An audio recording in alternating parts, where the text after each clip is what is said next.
Sore di desa selalu datang perlahan, seperti enggan menua.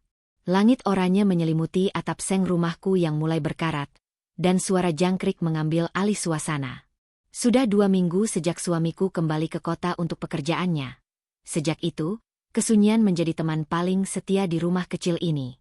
Sesekali aku berbicara sendiri, kepada teh yang mendingin, atau tirai yang tak mau tertutup sempurna, hanya agar ada suara yang menjawab keheningan. Dari jendela dapur, pandanganku selalu berhenti pada ladang di seberang pagar. Di sana, seekor kuda putih berlari setiap senja, menendang-nendang debu hingga cahaya sore seolah terpecah jadi ribuan serpihan cahaya. Kudanya gagah, tapi bukan itu yang membuatku sulit berpaling.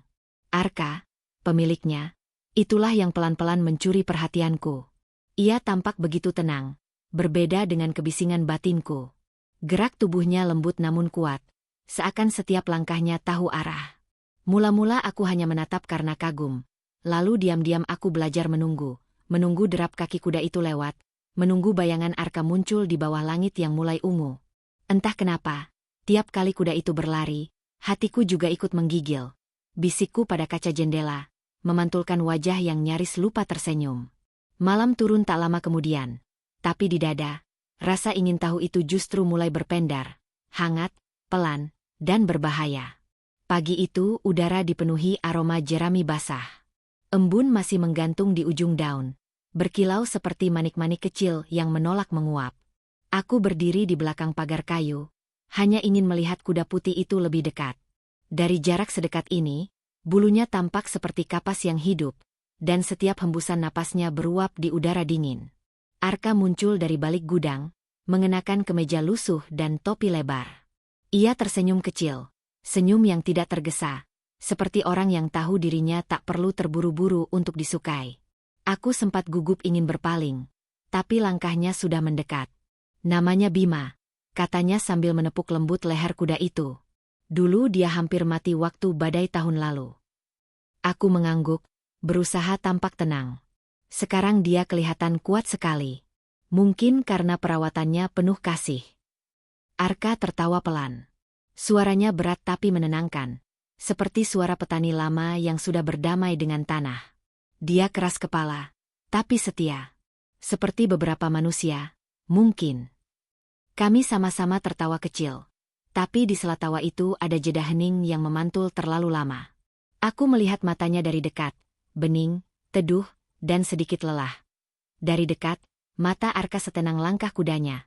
Batinku berusaha meyakinkan diri bahwa aku hanya sedang mengagumi keindahan yang wajar.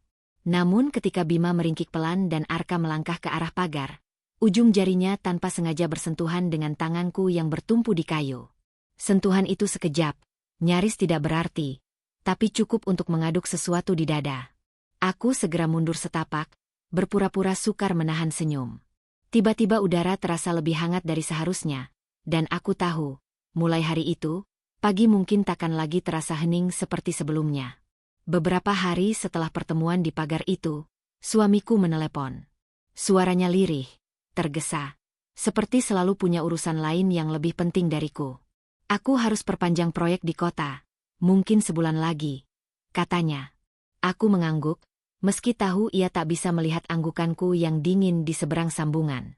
Saat panggilan terputus, rumah ini kembali tenggelam ke dalam keheningan yang menebal seperti kabut. Kegiatan harianku berjalan seperti biasa, menyapu teras, menata bunga, memasak secukupnya. Tapi di sela-sela rutinitas yang tampak biasa itu, ada sesuatu yang berubah. Aku mulai menunggu bunyi langkah Bima di padang, derap yang semakin hari semakin hafal iramanya. Kadang, tanpa sadar, aku menghitung waktu. Pagi, Arka biasanya melatih Bima.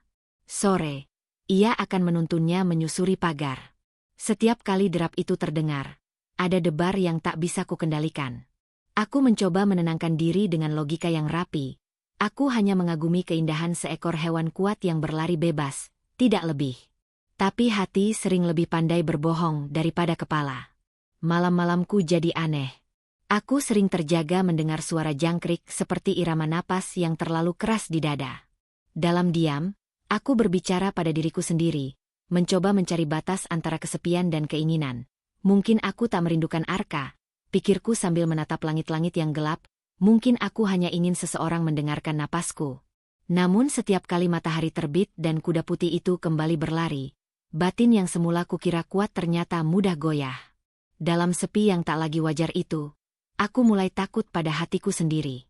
Langit tiba-tiba gelap, seolah ada seseorang yang mematikan lampu di seluruh desa.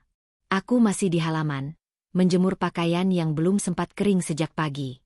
Ketika butir-butir hujan pertama jatuh di pundak, aku berlari kecil, tapi teriakan dari arah ladang menghentikan langkahku. "Rani, cepat ke sini," berteduh di lumbung. Suara Arka menembus hujan yang makin deras. Aku ragu sejenak, lalu berlari melintasi pematang yang licin. Begitu masuk lumbung, aroma jerami basah dan kuda bercampur rapat dengan suara hujan di atap seng. Pakaian kami sama-sama kuyup. Bima meringkik pelan dari sudut, seolah ingin ikut bicara. Arka mengulurkan handuk kecil. "Kau pasti kedinginan." Aku tersenyum. Tidak separah tanaman di kebun. Mereka pasti sudah menyerah. Ia tertawa. Tawa yang hangat sampai membuat udara di ruangan kecil itu terasa berbeda. Lalu keheningan turun. Bukan keheningan canggung, melainkan yang membuat jantung berdetak lebih keras dari bunyi hujan. Kami berdiri berhadap-hadapan, terlalu dekat untuk berpura-pura tak saling perhatikan. Setetes air hujan menetes dari rambutku ke tangannya dan ia hampir menyentuh pipiku, tapi aku mundur. Jarak di antara kami cuma sebaris napas, dan dosa yang belum jadi, desisku dalam hati. Arka memalingkan muka, napasnya berat. "Maaf, aku tidak apa-apa," potongku cepat, meski pipiku panas bukan karena demam. Kami kemudian hanya menatap hujan yang menabuh atap seperti simfoni rahasia. Di luar, petir menyambar jauh di bukit, dan aku tahu, di antara suara hujan dan degup dada ini, ada sesuatu yang hampir lahir, tapi harus tetap hampir. Setelah sore hujan di lumbung itu, tubuhku tumbang. Awalnya kupikir hanya masuk angin, tapi demamnya tak kunjung turun berhari-hari. Dunia terasa berputar pelan. Setiap langkah meninggalkan gemuruh di kepala. Namun yang sesungguhnya paling berat bukan panas di kulit, melainkan panas yang menempel di pikiran. Saat berbaring di ranjang, suara hujan yang tersisa di luar masih terdengar seperti gema detak jantungku sendiri. Tubuhku menggigil bukan karena demam, tapi karena nama Arka yang tak berhenti memukul dadaku. Sedikit saja aku memejamkan mata, yang muncul bukan kuda bernama Bima, melainkan sorot mata Arka di antara rinai air dan napasku yang tersengal. Suatu siang, pintu diketuk perlahan. Arka berdiri di sana dengan wajah canggung membawa mangkuk sup hangat. "Kau tak perlu repot," kataku pelan. Ia menatapku, mata itu lagi, yang bisa membuat waktu berhenti. "Aku hanya ingin memastikan kau baik-baik saja." Aku menerima sup itu, tapi sendoknya gemetar di tanganku. "Aku baik," kataku, berbohong agar suaraku terdengar ringan. Arka tersenyum tipis, lalu pergi. Aroma kaldu itu tertinggal di kamar, menambah pusing antara sehat dan rindu. Demamku baru reda seminggu kemudian, tapi rasanya bukan penyakit yang pergi, melainkan hatiku yang tertinggal di lumbung, basah, bingung, antara ingin sembuh atau kembali jatuh. Begitu suhu tubuhku kembali normal, aku beranjak ke depan cermin di kamar. Cahaya pagi yang menembus tirai menyorot wajah yang tampak asing. Mata sayu, kulit pucat, bibir nyaris tak tersenyum. Beberapa helai rambut menempel di dahi, seperti jejak dari minggu-minggu tanpa kedamaian. Aku menatap lama, mencoba mencari perempuan yang dulunya ku kenal, yang kuat menunggu suami bertahun-tahun, yang bahagia hanya dengan melihat hasil panenan sederhana. Tapi pantulan di depanku menunjukkan sosok lain, perempuan yang haus perhatian, yang mendambakan suara untuk menenangkan hati, bukan sekadar menyumbang nafkah. Kupandangi lebih dalam lagi. Cermin itu terasa seperti menelanjangiku sampai tak ada tempat bersembunyi. Aku menarik napas panjang dan berbisik pada bayangan sendiri. Ternyata bukan hujan yang menelanku, tapi rinduku sendiri. Aku sadar, selama ini aku mengeluh tentang jarak, padahal yang paling jauh justru diriku dari diriku sendiri. Kesepian yang kupelihara pelan-pelan berubah jadi keinginan yang tak semestinya. Arka hanyalah pantulan dari kehampaan yang selama ini kutolak untuk kuakui. Kupandangi lagi wajah di cermin, bukan untuk mencari cantik atau jelek, melainkan untuk mengingatkan diri siapa aku dan sejauh apa hampir tergelincirku. Untuk pertama kalinya sejak lama, Aku berkata dalam hati dengan jujur. Rani, kau masih bisa memilih pulang, sebelum hujan berikutnya datang. Sore itu, saat aku sedang menyapu teras yang mulai dipenuhi daun kering, ponselku berdering. Nama suamiku muncul di layar, dan entah mengapa dadaku langsung berdebar.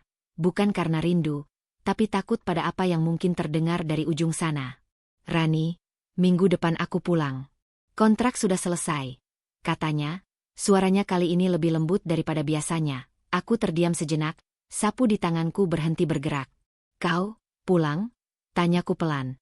Seperti perlu memastikan kata itu benar-benar ada. Ya, sudah waktunya aku di rumah, jawabnya. Setelah panggilan berakhir, aku duduk di tangga teras. Angin sore berhembus membawa aroma jerami dan suara jauh kuda berlari. Arka pasti sedang melatih Bima lagi. Tapi kali ini aku tak beranjak. Ada rasa hangat yang aneh, antara lega dan sedih, seperti melihat akhir dari film yang tak ingin diulang. Kepalaku menunduk, menatap jemari sendiri yang dulu gemetar di pagar kayu. Beberapa penyesalan menua tanpa pernah menuaiku, pikirku getir. Tapi mungkin itulah caranya hati belajar, dengan sedikit retak, agar tahu bagaimana menghargai utuh. Ketika matahari tenggelam perlahan di balik ladang, aku menutup pintu rumah.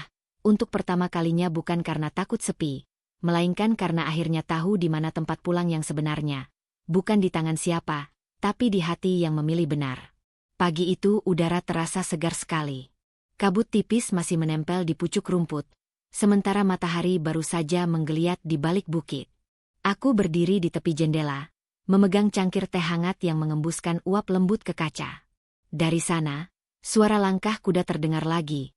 Derap yang dulu bisa membuat dadaku bergetar. Kali ini aku menatap tanpa sembunyi-sembunyi.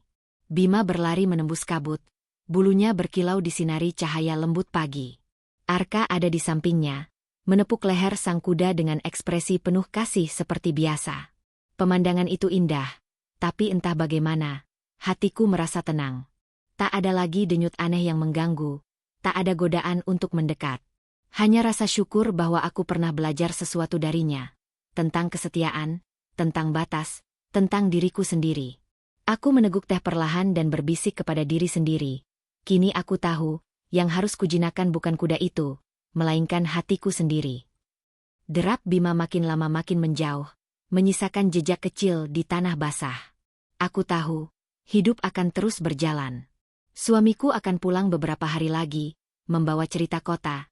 Dan aku akan mendengarkannya dengan senyum yang mungkin belum sempurna, tapi tulus. Rasa lemas yang dulu sempat membuatku kehilangan arah kini berubah jadi ketenangan yang tak bisa dijelaskan. Ternyata kehilangan kendali bukan akhir dari segalanya. Kadang justru awal untuk mengenal diri lebih dalam. Aku menutup jendela, membiarkan cahaya pagi menembus ruang tamu. Di luar, Bima meringkik pelan, seolah berpamitan. Aku mengangguk kecil. Tersenyum pada udara berembun, dan untuk pertama kalinya, aku sungguh merasa pulang.